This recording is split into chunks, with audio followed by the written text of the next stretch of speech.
உங்களுக்கு ஒரு பொண்ணை நான் பார்த்தாச்சு. சடகோபன் ஆவேசமாக திரும்பினான். என்ன சொன்ன இப்போ? உங்களுக்காக பொண்ணு பார்த்தாச்சுன்னு சொன்னேன். உன் மனசுல என்னதான் நினைச்சிட்டு இருக்க நீ? உன் இஷ்டமா இந்த வீட்ல? நானும் ஒரு மனுஷன், எனக்கும் மனசுன்னு ஒண்ணு உண்டு. யாரு இல்லைன்னது? எனக்கு பொண்ணு பார்க்க நீ யாரு? உங்க பொண்டாட்டி சொல்லிவிட்டு கலகலவன சிரித்தாள் பொண்ணு. உனக்கு எல்லாமே தமாசா இருக்கா பொண்ணு? செத்தாலும் உன்னோட இந்த முடிவுக்கு நான் ஒப்புக்கவே மாட்டேன். யார் செத்தாலும்? பொண்ணு. சடகோபனுக்கு அருகில் வந்து நெருக்கமாக நின்றாள் பொண்ணு. அவன் கேசத்தில் விரலை நுழைத்து கிளறினாள்.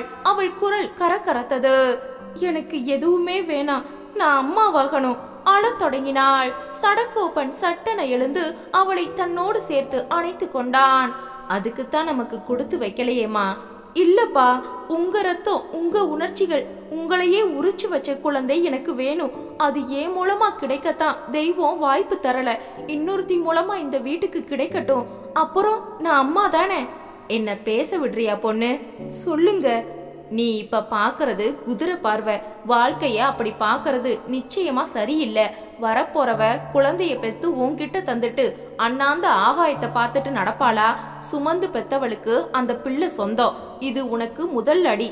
ரெண்டாவது, நான் தாலி கட்டி இந்த வீட்டுக்குள்ள அது வந்துட்டா உனக்குள்ள சகல உரிமைகளும் அவளுக்கும் உண்டு. இது ரெண்டாவது அடி. சட்டப்படி குற்றம். இது என்ன செய்ய போற? சட்டத்தை விடுங்க. 2 பொண்டாட்டி வச்சிருக்கிற எல்லாரும் கோர்ட்ல போய் நிக்கிறாங்க.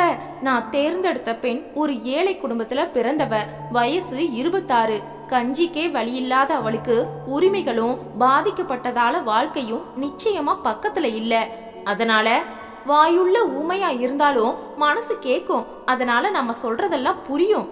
சரி, நான் சொல்லியாச்சு. எல்லா விவரங்களையும் அவளை உட்கார வச்சு சொல்லியாச்சு. அவளுக்கு உங்களை கட்டிக்க பூரண சம்மதம்.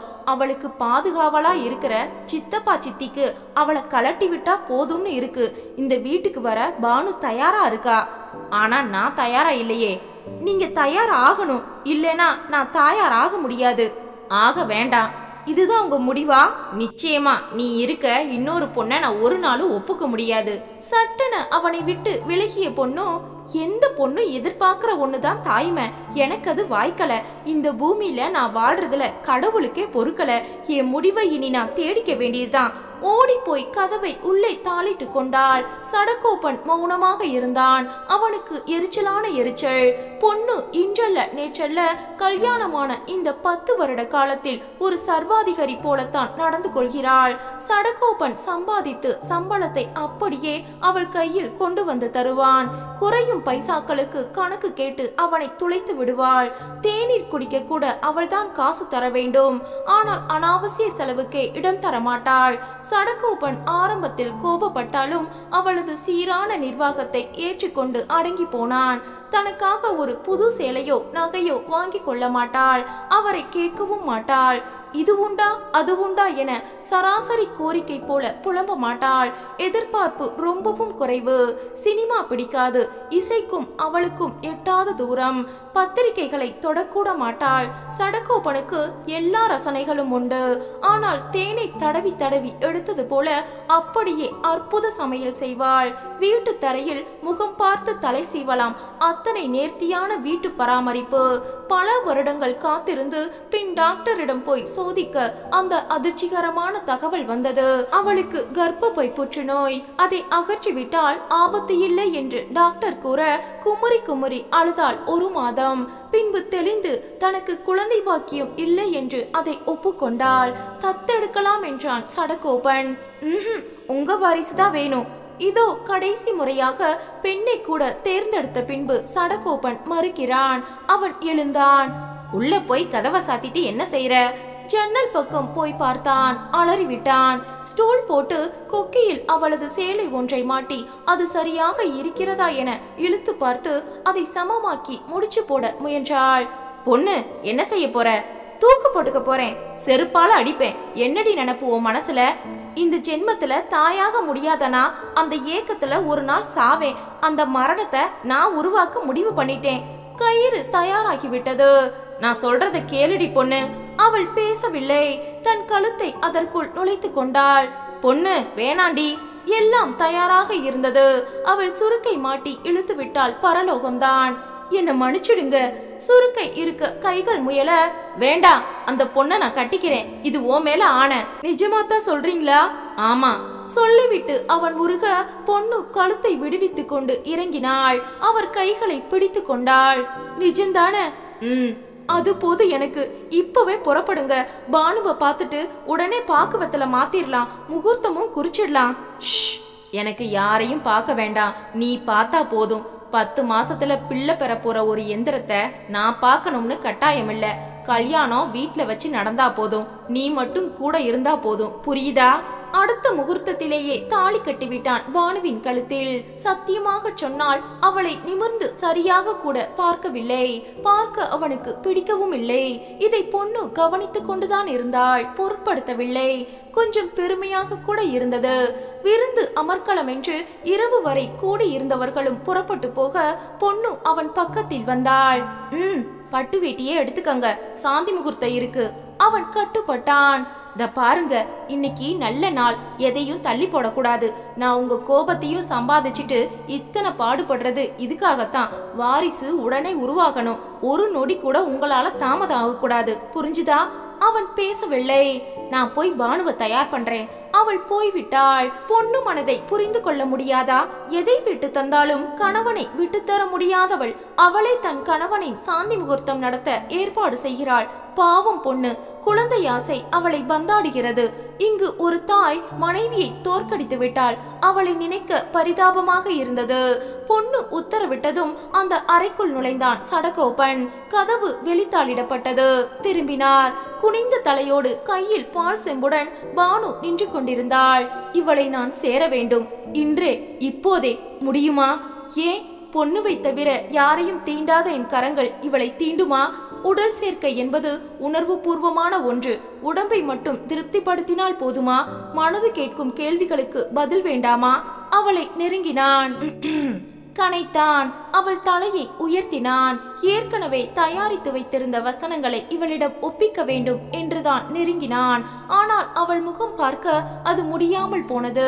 பால் சம்பை வைத்துவிட்டு அவனை நமஸ்கரித்தாள். தன்னிச்சையாக அவளை அள்ளி தூக்கினான்.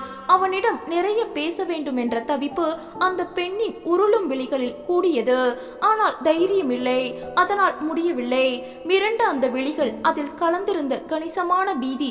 இந்த பந்தம் உனக்கு பிடிக்கவில்லையா என்ற கேள்வி, கவலை, வேதனை எல்லாம் ததும்பி நிற்க பாவமாக இருந்தது சடகோபனுக்கு. நீ பிள்ளை பெற வந்த எந்திரம், அவ்வளவே என்று சொல்ல முடியுமா இந்த பெண்ணிடம்? அவளை நெருங்கி அணைத்து கொண்டான். நான் உன்னை ஒன்னும் கோபப்பட மாட்டேன், புரியுதா? சிரிப்பு ஜனித்தது அவள் முகத்தில். என்ன நீ கல்யாணம் பண்ணிக்க என்ன காரணம்னு உனக்கு தெரிஞ்சிருக்கும். நீ இதுக்கு மனப்பூர்வமா தான் சம்மதிச்சியா? ஆமா, ஒரு பெண் தாயாகிறது சுலபம் இல்ல. அந்த பாக்கியம் உங்க மனைவிக்கு இல்ல. நான் கொஞ்ச நாள் அந்த பதவியில இருந்துட்டு குழந்தை பிறந்ததோ ராஜினாமா பண்ணிடலாம்னு இருக்கேன். பானு, அதுதான் நியாயம். இங்க இருந்தா என் குழந்தை என்ன பாதிக்கும். நான் பெத்தவங்கிற ஒரு காரணத்தால தடம் மாற வாய்ப்புண்டு. சரி, வெளியில போய் என்ன செய்வ? என்கிட்ட உள்ள கலைகளை காசாக்க முயற்சி செய்வேன். மானமா வாழ்ந்துக்க கூடிய தைரியம் எனக்கு உண்டு. இதுக்கு ஏன் சம்மதிச்ச? படிப்பு இருக்கு, கட்டுன சேலைய தரலாம். ஒரு பெண் கர்ப்பத்துல சுமந்த குழந்தைய தர முடியுமா? நான் தரப்போறேன். இந்த பூமியில நான் பிறந்ததுக்கு ஒரு அர்த்தம் இருக்கு. அதனால அக்கா கிட்ட சந்தோஷமா ஒத்துக்கிட்டேன். அவளை ஆச்சரியமாக பார்த்தான். அருகில் வந்து அணைத்தான். உன்னை பார்த்து நான் பெருமைப்படுறேன் பானு. அவள் சிரித்தாள். அவள் விழிகளின் வீச்சில் இருந்த மொழி இப்போது இவனுக்கும் கொஞ்சம் புரிந்து போயிருந்தது. இனிமையான பெண். பொண்ணுவை பொறுத்தவரை பானு பிள்ளை பெற வந்தவள். பெற்ற பிறகு பொண்ணு இவளை என்ன செய்ய போகிறாள்? நாளை கேட்க வேண்டும். படுக்கலாமா பானு? Good night. பானுவின் பார்வையில் அதிர்ச்சி தெரிந்தது. கவலைப்படாத, பொண்ணு நினைச்சபடி நடக்கும். நீ தாயாகலாம், அதுக்கு நான் பொறுப்பு. இன்னைக்கு எதுவும் வேண்டாம், நான் கொஞ்சம் குழப்பத்துல இருக்கேன். ப்ளீஸ் என்னை விட்டுடு. அவள் அவன் அருகே நெருங்கி வந்து வாஞ்சையுடன் அவன் கன்னத்தில் மெல்ல தட்டினாள். பாய் விரித்து தலையாணி போட்டாள் கீழே. எதுக்கு? நீயும் கட்டிலேயே படுத்துக்கோ. எழுந்து போய் விளக்கை அணைத்தான். இருட்டு அந்த அறையை எழும்ப அவன் மனதிலும் கேள்வி மேல் கேள்வியாக வரிசையில் வந்து நின்றன. திருமணம் முடிந்து 1 மாதம் ஆகிவிட்டது. அந்த 1 மாத காலத்தில் எல்லாமே சரியாகத்தான் இருந்தது. பானு எதிலும் அவ்வளவாக தலையிட்டு கொள்ளவில்லை. பொண்ணு என்ன சொன்னாலோ அதற்கெல்லாம் பானு தலையாட்டினாள். பகல் நேரத்தில் சடகோபனுடன் அதிகமாக பானு பேசக்கூட இல்லை. பொண்ணுவுடன் தான் பெரும் பொழுதை கழித்தாள். பொண்ணுவுக்கு பானுவை பிடித்து விட்டது. சடகோபனும் பானுவிடம் அக்கறை காட்டாத மாதிரி நடந்து கொண்டான். பானு, எனக்கு ஒரு காஃபி கொடு, சூடா. பொண்ணு கேட்க சரி என்று தலையசைத்துவிட்டு உள்ளே ஓடினாள். சட்டென தலை சுற்ற தொடங்கியது. நின்றாள். அந்த அறையை தலைகீழாக சுழலத் தொடங்கியது. அடி வயிற்றில் டீசல் என்ஜின் புறப்பட்டதைப் போல அவசரமாக ஒரு கடமுடா. குபீரென வாந்தி புறப்பட்டது. தாளமாட்டாமல் ஓடினாள் கொல்லை பக்கம். புரட்டி புரட்டி வாந்தி எடுக்க தொடங்கியது. சத்தம் கேட்டு பொண்ணு ஓடி வந்தாள். என்னடி பானு? பானுவால் நிற்க கூட முடியவில்லை. பொண்ணு அவளை தாங்கி பிடித்து உள்ளே அழைத்து வந்தாள். படுக்க வைத்தாள். வெந்நீர் எடுத்து வந்து குடிக்க தந்தாள். 1/2 மணி நேரத்தில் பானு கண் விழித்த போது டாக்டர் எதிரே இருந்தார். கர்ப்பந்தாமா, எதுக்கும் அவங்க யூரின் எடுத்துட்டு வாங்க, டெஸ்ட் பண்ணிடலாம். உடம்பு பலகீனமா இருக்கு, நிறைய போசாக்கு தரணும், ஜாக்கிரதையா கவனிங்க. டாக்டர் போய்விட்டார். மாலை மணி 4. அருகில் வந்து உட்கார்ந்தாள் பொண்ணு. பானுவின் முகத்தில் மகிழ்ச்சி, வெட்கம், எதிர்கால பயம் எல்லாம் கப்பி கிடந்தது. பானு, என் ஆசை வீண் போகல. நீ ஒரு முறை கூட குளிக்கல, அதுக்குள்ள உண்டாயிட்ட. அதனால உன்னை ஒரு மகாராணி போல தாங்கி இந்த குழந்தைய வெளியுலகம் பார்க்க வைக்கணும்னா. பானு பேசவில்லை. குழந்தை பிறந்ததும் உன் பந்தங்கள் இந்த வீட்டை பொறுத்த மட்டிலும் அறவே இருக்கக்கூடாது. குறிப்பா அவருக்கும் உனக்கும் இந்த நிமிஷம் முதலே எந்த இணைப்பும் கூடாது. நீ புறப்படு. பானு திக்கித்து போனாள். என் தோழி ஒருத்தி வீட்ல நீ 4 நாள் தங்க போற. அதுக்குள்ள நிரந்தரமா உனக்கு ஒரு ஏற்பாட்டை நான் செய்யறேன். பானு பேசவில்லை. 10வது நிமிடம் வாசலில் டாக்ஸி வந்து நின்றது. பானுவை மெல்ல அழைத்து வந்து டாக்ஸியில் ஏற்றினாள் பொண்ணு. வீட்டை பூட்டிக் கொண்டு தானும் டாக்ஸியில் ஏறிக்கொண்டாள். புறப்பட்டாள். தோழி வீட்டில் பானுவை ஒப்படைத்துவிட்டு பொண்ணு வீடு திரும்பும் போது மணி இரவு 7. வாசலில் உட்கார்ந்திருந்தான் சடகோபன். என்னாச்சு? எங்க போயிட்ட நீ? பொண்ணு பதில் சொல்லாமல் பூட்டை திறந்தாள். உள்ளே வந்து விளக்குகளை போட்டுவிட்டு அடுப்பை பற்ற வைத்தாள். பின்னால் வந்தான் சடகோபன். நான் கேட்டுட்டே இருக்கேன், நீ பதில் சொல்லலைன்னா என்ன அர்த்தம்? முதல்ல நான் தர்ற காஃபியை குடிங்க, அப்புறமா பேசிக்கலாம். சூடான காஃபியை பருகினான். பானு எங்கன்னு நீங்க கேட்கலையே. அவசியம்னா நீயே சொல்லுவியே, அதான் கேட்கல. ஒருவித திருப்தியுடன் அவனை பார்த்த பொண்ணு, எல்லாம் நல்ல செய்திதான். காலையில தலை சுத்தலும் வாந்தியும் பானுவுக்கு. அஜீர்ணமாயிருக்கும். இல்லப்பா, அவ உண்டாகி இருக்கா. ஏற்கனவே குண்டாத்தானே இருக்கா. ஐயோ, உண்டாகி இருக்காப்பா. என் பிரார்த்தனை பழிச்சாச்சு. என் குழந்தை, நம்ம குழந்தை, அவ கருவுல வந்தாச்சு. குபீரென மலர்ந்தான் சடகோபன். ஆனால் அதை பொண்ணு உணராத வண்ணம் சாதுரியமாக மறைத்து கொண்டான். அதனால டாக்டர் வந்தாரு, பரிசோதிச்சுட்டு உறுதிப்படுத்திட்டு போயிட்டாரு. இன்னும் 8 மாசம் காத்திருக்கணும்னா. பானு எங்க இப்ப? இனி பானு இந்த வீட்ல இருக்க மாட்டா. அதிர்ந்து போனான் சடகோபன். அது ஏன்? கர்ப்பமான பெண்கள் இந்த வீட்ல இருக்க கூடாதா? எதுக்கு? இனிமே இந்த வீட்ல அவளுக்கு என்ன வேலை? ஒரு குழந்தை உண்டாகத்தான் அவளை உங்களுக்கு கட்டி வச்சேன். உண்டாயாச்சு. இனிமே இந்த வீட்ல அவ கடமை முடிஞ்சாச்சு. நீ பேசுறது எனக்கு புரியல பொண்ணு. என் தோழி ஒருத்தி நர்ஸா இருக்கா தனியார்ல. அவ வீட்ல பானுவை கொண்டு போய் விட்டாச்சு. அவ நல்லபடியா பாத்துப்பா. பானுவை பிரமாதமா பராமரிப்பா. நிறைய செலவு செய்யலாம். ஒரு குழந்தை கிடைக்கிறது சும்மாவா? எனக்கு பிடிக்கல பொண்ணு. எது பிடிக்கல? குழந்தை உன் குழந்தை தானே, அதுல என்ன சந்தேகம்? அதை சுமக்கிற பானுவை நீ பாத்துக்கிறது தானே முறை. 3வது நபர் பராமரிப்புல விட்டுட்டு நாளைக்கு ஒரு பேச்சு வந்தா? வராதுங்க. நர்ஸ் சுமதி என் நெருங்கின தோழி, அவளுக்கு எல்லாம் தெரியும். ஆனாலும் நீங்க ஆம்பளை, உங்களுக்கு இதெல்லாம் வேண்டாம். உங்க பிள்ளைய, சாரி நம்ம பிள்ளைய உங்க மேல கொண்டு வந்து நான் போடுறேன், போதுமா? பொண்ணு உள்ளே போய்விட்டாள். சடகோபனுக்கு ஒன்றும் புரியவில்லை. ஏன் இந்த இடமாற்றம்? இந்த வீட்டில் இருந்தால் என்ன? நல்ல பராமரிப்புக்காக நர்ஸ் வீடா? இல்லை, இதில் வேறு ஏதோ சூட்சமம் இருக்கிறது. இரவு சமையலை முடித்துவிட்டு பொண்ணு வந்தாள். பொண்ணு, பிரசவம் முடிஞ்ச பின்னால என்ன செய்ய போற? யார? பானுவ. எனக்கு தெரிஞ்ச ஒரு குழந்தைகள் காப்பகம் பூனால இருக்கு. சுமதிக்கு அங்க செல்வாக்கு உண்டு. ஒரு ஆயாவா பானு அங்க சேர்த்து விட்டுறலாம். அதுக்காக நாம சும்மா இருந்துடக்கூடாது. நமக்கு குழந்தை தந்த பெண்ணவ. அதனால மாசம் 1000 ரூபாய் அவ பேர்ல பேங்க்ல கட்டிடணும். புரியுதா? ஒரு அனாதை பெண்ணுக்கு உடுக்க உடையும் பசிக்கு சோறும் பாதுகாப்பும் இருந்தா அதை விட என்ன வேணும்? தான் சுமந்து பெத்த குழந்தைய வேணும்னு அவளுக்கு தோணாத பொண்ணு? என்ன சொன்னீங்க? பொண்ணுவின் கண்கள் சிவந்தன. ஏன் பொண்ணு?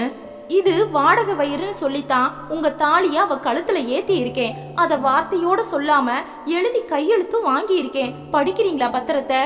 பொண்ணு உள்ளே போய் திரும்ப கையில் ஸ்டாம்ப் பத்திரம். சில 100 ரூபாய்கள் செலவில் தாய்மைக்கு விலை நிர்ணயித்த பத்திரம்.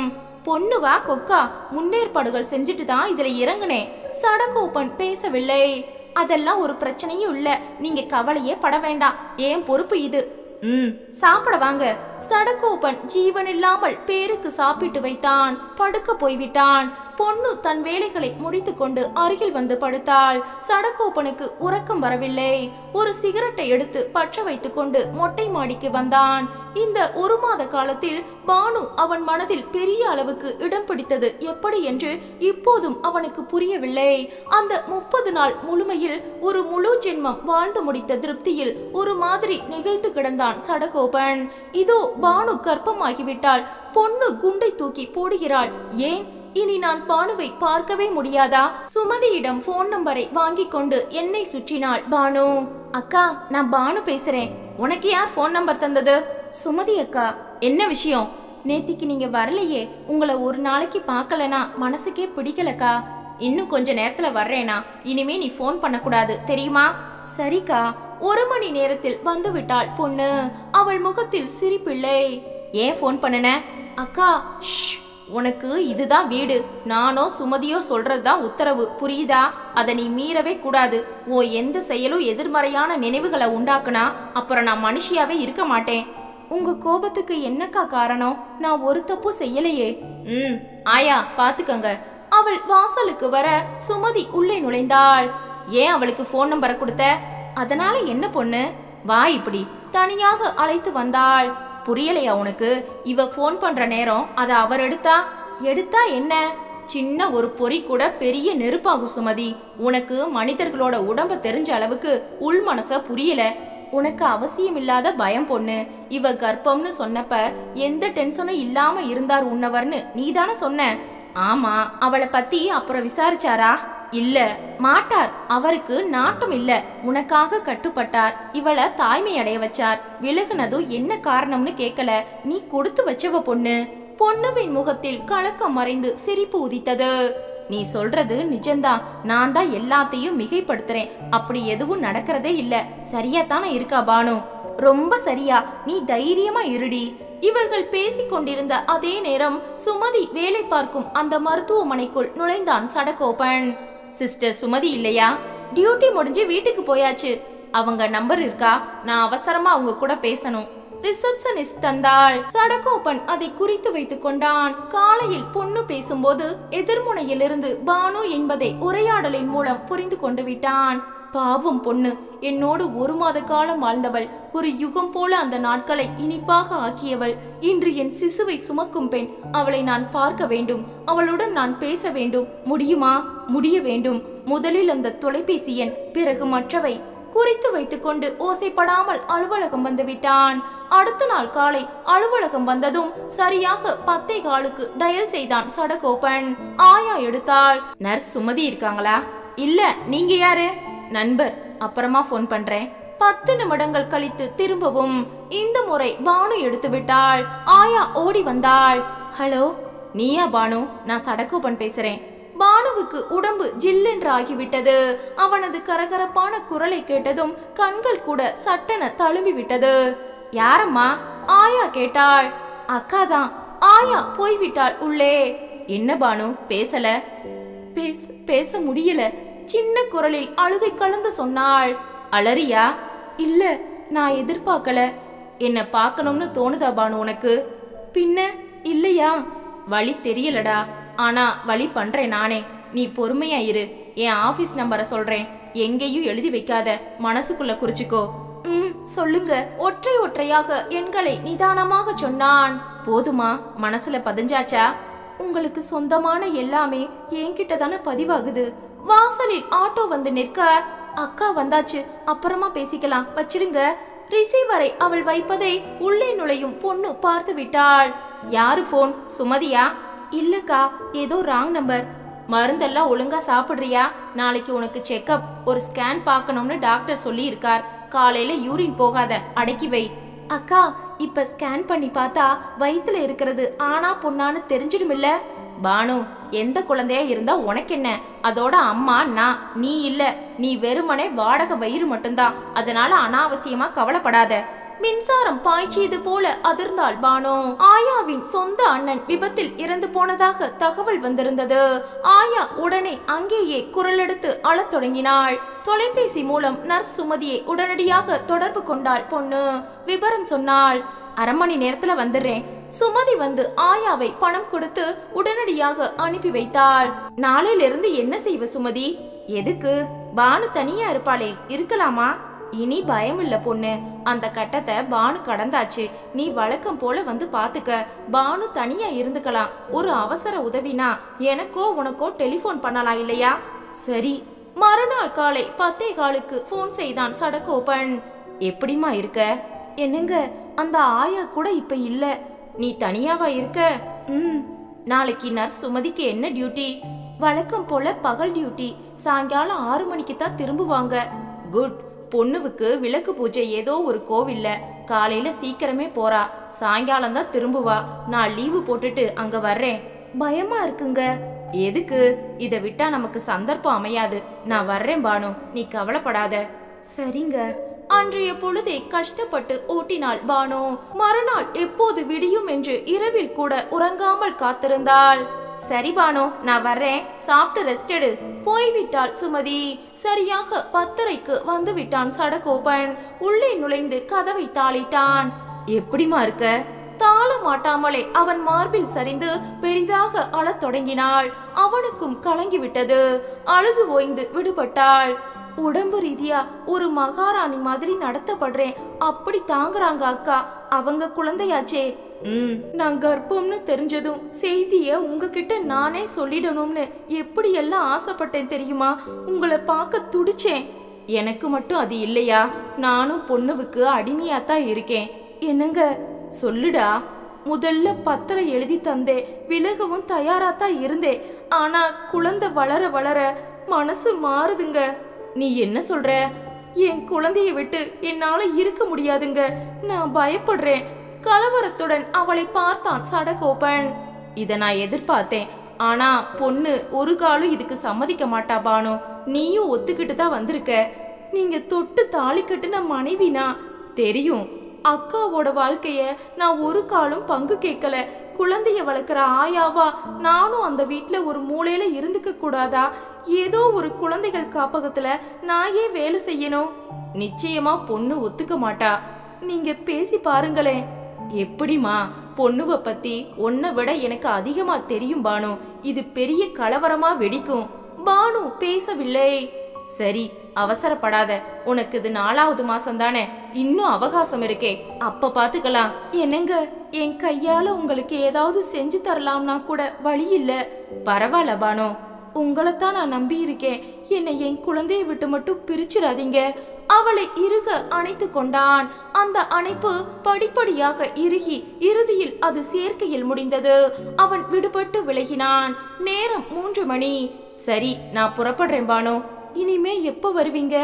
நாளை மறுநாள் மத்தியானம் வர்றேன். வரட்டுமா? நீ ஜாக்கிரதையா இருபானு. சரிங்க. அவன் போய்விட்டான். 4 மணிக்கே சுமதி வந்து விட்டாள். சோர்வா இருக்கியே பானு, டாக்டர் நாளைக்கு உன்னை செக்கப்புக்கு கூட்டிட்டு வர சொன்னார். சரிக்கா. இரவு போன் போட்டு பொண்ணுவிடம் விவரம் சொல்ல காலை வாசலில் டாக்ஸியுடன் வந்து விட்டாள் பொண்ணு. ஆட்டோ குலுங்கும். அதனால் டாக்ஸியில் ஒரு பூவை போல பானுவை அழைத்து சென்றார்கள் இருவரும். சைக்காலஜிஸ்டாக ருக்மணி இருந்தார். உள்ளவாமா அழைத்து சென்றார். பரிசோதனை முடித்து கையை கழுவி கொண்டு வந்தார். அவருக்கு நர்ஸ் சுமதியும் பொண்ணுவும் விவரங்களை வேறு மாதிரியாக சொல்லி இருந்தார்கள். பானுவின் கணவன் ராணுவத்தில் வேலை செய்வதாகவும் பானு தங்கள் பராமரிப்பில் இருப்பதாகவும். நீ வெளியில இருமா. பானு எழுந்து போனாள். நான் உடலுறவு கூடாது 5ஆம் மாசம் வரைக்கும்னு சொல்லியிருக்கேன் சுமதி. டாக்டர், நீங்க மிலிட்டரியில இருந்து அவள் கணவர் வந்திருக்காரா? நேற்றைக்கு உடலுறவு நடந்திருக்கு டாக்டர். பொண்ணு அலறி விட்டாள். ஆமா, நான் சொல்றதையெல்லாம் அந்த பொண்ணு கிட்ட நீங்க 2 பேரும் சொல்றதே இல்லையா? சொல்றேன் டாக்டர். எந்த அபாயமும் இப்ப இல்ல, ஏதோ தெரியாமையா தான் நிகழ்ந்திருக்கு. ஆனாலும் இனி எச்சரிக்கையா இருக்கணும். நான் மருந்துகளை எழுதி தர்றேன், போகலாம். மருந்துகளை வாங்கி கொண்டு எரிமலையாக வெளிப்பட்டாள் பொண்ணு. மூவரும் வீட்டிற்குள் நுழைந்ததும் பானுவை பலாரென அறைந்தாள் பொண்ணு. யாருடி அவன்? என்னக்கா சொல்றீங்க? நீ நல்ல பொண்ணுன்னு நினைச்சேன், விபச்சாரியா இருப்பேன்னு நான் நம்பவே இல்ல. யார் அவன்? அக்கா, என் புருஷன் தாலி கட்டி அவர் மூலம் கர்ப்பமும் தரிச்சவனி. இடையில யார் கூட உனக்கு கள்ள தொடர்பு? என் பிள்ளை உன் வயிற்றுல வளரும் போது இடையில இதென்னடி அசிங்கம்? அக்கா, சுமதி, நான் நாளைக்கு இதுக்கு ஒரு முடிவு கட்டுறேன். பொண்ணு போய்விட்டாள். சுமதி கதவை சாத்திவிட்டு வந்தாள். பானு, பொண்ணுவோட கணவர் சடகோப்பன் இங்க வந்தாரா? அக்கா, நீ நல்ல பெண். உன் புருஷனை தவிர வேறு யாரையும் ஏறெடுத்து பார்க்க மாட்டேன்னு நான் நம்புறேன். அழத் தொடங்கினாள் பானு. உங்க சேர்க்க டாக்டருக்கு தெரிஞ்சு போச்சு. தான் புருஷனை நம்புற பொண்ணு இப்போ உன்னை சந்தேகப்பட தொடங்கிட்டா. ஒரு கலங்க விழுந்துட்டதா கலங்கி போயிருக்கா. இந்த குழந்தை வேண்டாம்னு சொல்ல போறா. அக்கா, நான் பேசலாமா? சொல்லு. நான் அனாதைதான். யாரோ ரச்சிக்க எப்படியோ வளர்ந்த பெண். பத்திரம் எழுதி ஒப்பந்தம் பேசிதான் குடியேறினேன். அரை பேச்சும் நடைமுறை வாழ்க்கையும் வேற வேறன்னு இப்பதான்க்கா நான் புரிஞ்சுக்கிட்டேன். பானு, என்னால என் குழந்தைய பிரிய முடியாது. அவர் எனக்கு தாலி கட்டி இருந்தாலும் அக்காவுக்கு சொந்தமான அந்த வாழ்க்கையில குறுக்கிட உரிமை எனக்கு இல்ல. நான் என் குழந்தையோட விலகிக்கிறேன். எப்படியோ நான் முயற்சிக்கிறேன். என் கணவரை நான் சந்திக்கவே நினைக்க மாட்டேன். சுமதி அதிர்ந்து போனாள். காலையில் சீக்கிரமே புறப்பட்டு விட்டாள் பொண்ணு. முதல் நாள் வீடு திரும்பிய முதல் கடுகடுவென்றிருந்தாள். சடகோப்பன் ஆபீஸிலிருந்து திரும்பினான். ஏன் ஒரு மாதிரி இருக்க? ஒண்ணுமில்ல. என்கிட்ட சொன்னா நானும் உதவலாம் இல்லையா உனக்கு? உங்க வேலையை பார்த்துட்டு நீங்க போங்க. ஏன் பொண்ணு சிடுசிடுன்னு விழற? சடகோப்பன் எழுந்து போய்விட்டான். அவள் கோபம் தொடர்ந்து நீடிக்க அவன் பேசவே வரவில்லை. காலையில் சமையல் முடித்து சீக்கிரமே புறப்பட்டு விட்டாள். எப்ப வருவ? சாயங்காலம். கட்டுன புருஷனை விட நர்ஸ் சுமதியும் பானுவும் உனக்கு உசத்தி ஆயிட்டாங்க. இப்ப நான் அங்க போகல, கோவிலுக்கு போறேன். சரி சரி, இருட்டுறதுக்கு முன்னால வந்து சேரு. வந்து விட்டாள் சுமதியின் வீட்டுக்கு. என்னடி இத்தனை சீக்கிரம் பொண்ணு? இன்னைக்கு சாயங்காலம் வரைக்கும் நான் இங்கதான் இருக்க போறேன். திருட்ட கையும் களவுமா பிடிக்க போறேன். திக்கென்றது பானுவுக்கு. இன்று சடகோப்பன் வருவான். அதை எதிர்பார்த்துதான் இவள் வந்திருக்கிறாளா? இங்கே ஒரு புயல் வீச போகிறதா? சுமதியை பரிதாபமாக பார்த்தாள். நானும் லீவு போட்டுட்டு இருக்கட்டுமா பொண்ணு? இரேன், நீ இருந்தா எனக்கு கூடுதல் பலம் சுமதி. நல்லது, போன் பண்ணி சொல்லிடுறேன். பொண்ணு பானுவிடம் எதுவும் பேசவில்லை. 10 மணி கடக்க பொண்ணுவின் இதய துடிப்பு கூடியது. சரியாக 10:30 வாசலில் தன் மோட்டார் சைக்கிளில் வந்து இறங்கினான் சடகோப்பன். பொண்ணு அதிர்ந்து போனாள். நீங்களா? மனதிற்குள் கேட்டுக்கொண்டாள். கதவையும் அவள்தான் திறந்தாள். சிரித்தபடி நுழைந்தான் சடகோப்பன். நீ என்ன இங்க எதிர்பார்க்கல பொண்ணு, ஆனா நீ இங்கதான் வந்திருக்கணும்னு நான் யூகிச்சேன். பொண்ணு எரிமலையாய் நின்றாள். நீ இருக்கன்னு நான் பயப்படல பாத்தியா? டாக்டர் ருக்மணிய பார்த்துட்டு தான் வர்றேனா? பொண்ணு இன்னும் பேசவில்லை. எரிமலை எந்த நேரம் வெடிக்க போகிறது என்று சுமதி பயந்து கொண்டிருந்தாள். பானு இருந்த கட்டிலில் அலாதினமாக வந்து உட்கார்ந்தான் சடகோப்பன். 5 மாசம் வரைக்கும் கான்டாக்ட் கூடாதுன்னு எனக்கு தெரியாது. சாரி பானு. எழுந்து நின்றான்.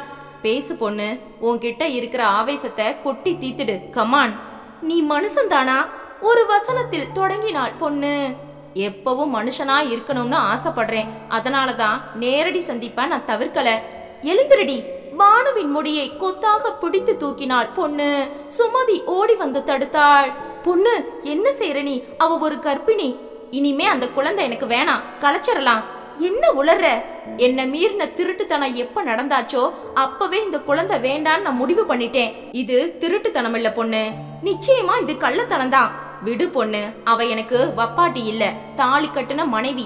அதுவும் நீயே தேர்ந்தெடுத்து உன் கையால தாலியை எடுத்து தந்து கட்ட வச்சிருக்க. நான் வேண்டான்னு கட்டாயப்படுத்தினப்ப நீ தானே நிர்பந்தம் பண்ணுன. கர்ப்பம் தரிக்கணும் பானுன்னு என் கூட 1 மாசம் வாழ வச்ச. உண்டா இல்லையா? உண்டு. எதுக்கு இதையெல்லாம்? எனக்கு ஒரு பிள்ளைய அவ தரணும்னு ஒப்பந்தம். நான் கோர்ட்டுக்கு போனா கூட செல்லும். உளராத. இந்த வழக்குல நான் சம்பந்தப்பட்டிருக்கேன். சுமக்கிறவ அவ, ஆனா உண்டாக்குனவன் நான் பேசிட்டா உனக்கு வழக்கு பொடியாகும். என்ன சொல்றீங்க? கொஞ்சம் மனுஷியா நடன்னு சொல்றேன். இவ துரோகி, என்னை ஏமாத்திட்டா.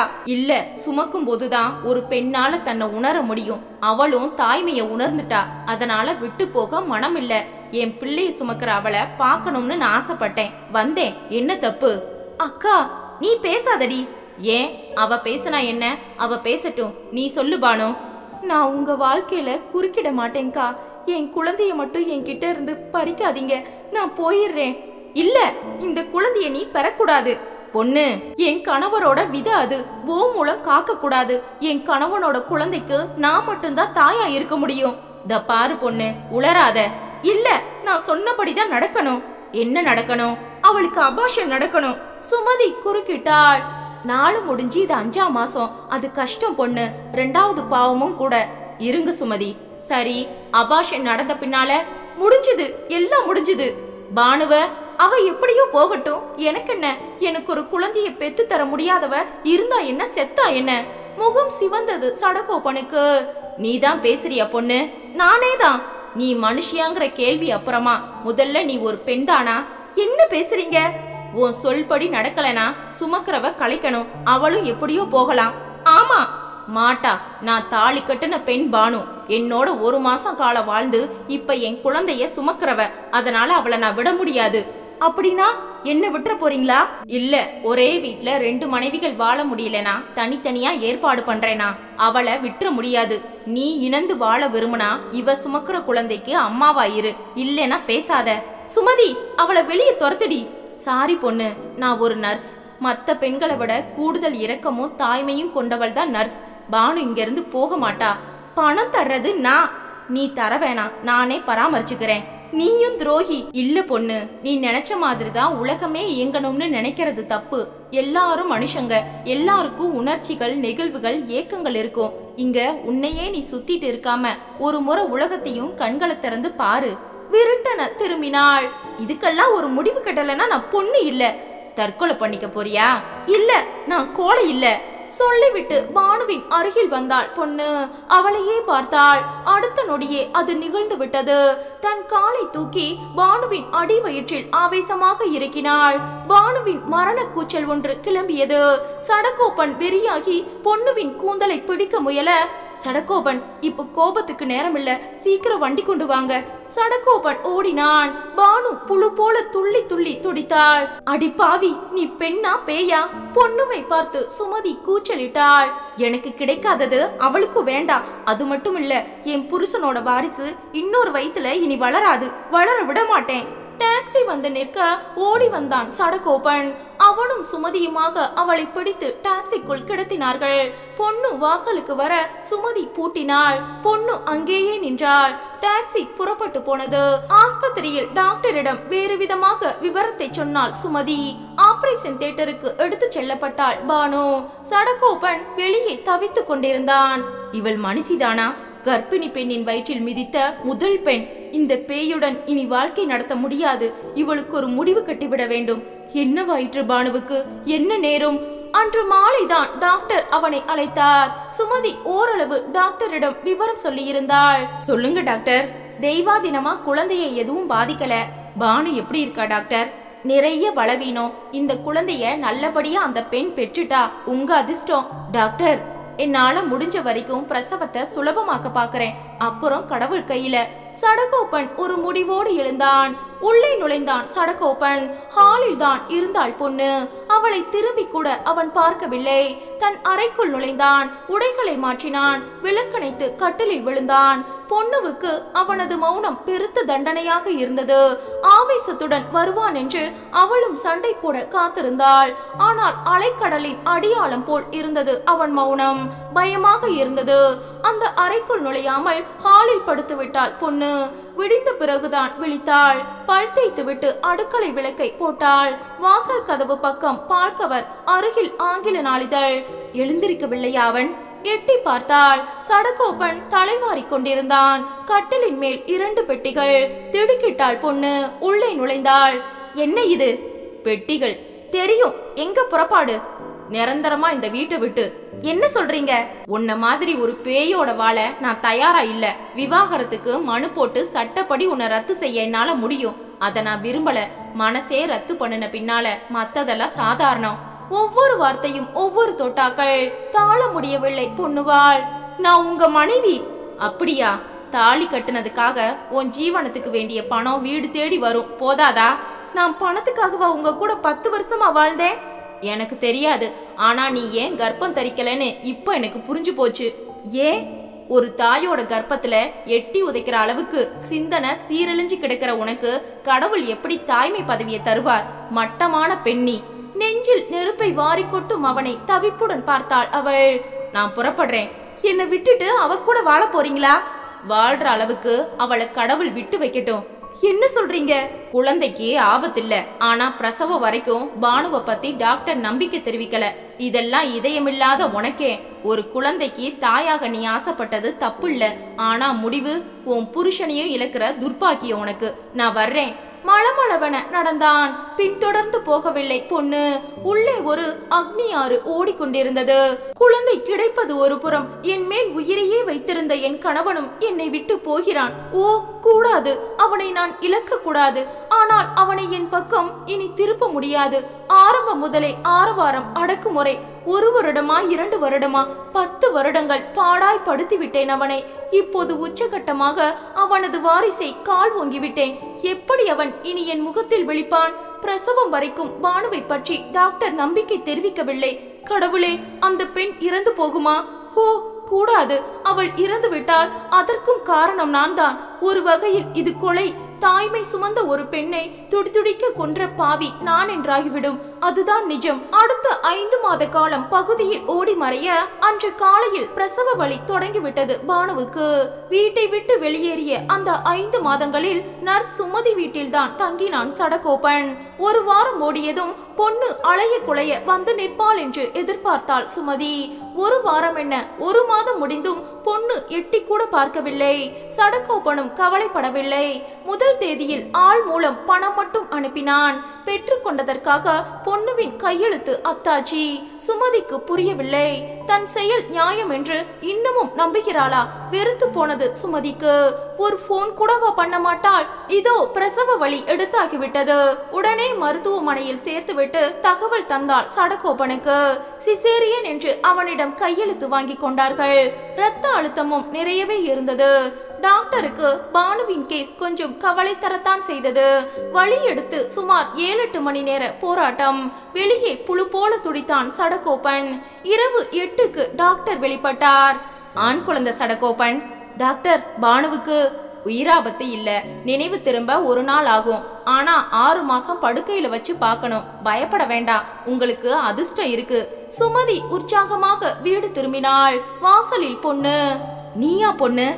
ஆண் குழந்தைக்கு அப்பா ஆயிட்டாரா அவர்? உள்ளவா பொண்ணு?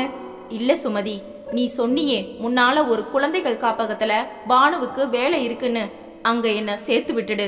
நீ லெட்டர் தந்தா இப்பவே நான் புறப்படுறேன். பொண்ணு, நீ எதுக்கு? நான் முடிவெடுத்தா அதை யாராலையும் மாத்த முடியாது சுமதி. உன் கணவருக்கு குழந்தையே இல்ல. பார்க்க வேண்டாம். என் கணவரை பார்க்கிற தகுதி எனக்கு இல்ல. நான் மலடி மட்டும் இல்ல, தாய்மைய அவமதிச்ச சண்டாளி. அதனால அந்த குழந்தை மேல என் கைவிரல் பட்டா அது கருகி போயிடும். பொண்ணு, நீ பானு கிட்ட மன்னிப்பு கேட்கிற தகுதி கூட எனக்கு இல்ல. ஆனா நான் செஞ்ச பாவத்துக்கு பரிகாரம் தேடிட்டு தான் நான் போறேன். என்ன சொல்ற? என் புருஷனை முழுசா அவகிட்ட ஒப்படைச்சிட்டு தானே நான் போறேன் சுமதி. அவ குழந்தைய அபகரிக்க நினைச்சு இருக்கிறதையும் இழந்துட்டு போறனா? பெண் குலத்துக்கு ஒரு பாடம். நானும் இனி அம்மாதான். பல குழந்தைகள் வாழ்ற காப்பகத்துல வேலை பார்க்க தானே போறேன். கடைசி வாக்கியத்தில் வெடித்து அழுதாள் பொண்ணு. சுமதி அருகே வர, நான் வர்றேன் சுமதி, லெட்டர் கொடு, வாங்கிட்டு போறேன். கடிதம் தந்தாள் சுமதி. அதில் தன் கண்ணீர் துளிகளையும் சேர்த்து தந்தாள். வாசலில் இறங்கி நடக்கும் பொண்ணுவை பார்க்க முடியாமல் சுமதியின் கண்ணீர் திரையிட்டது.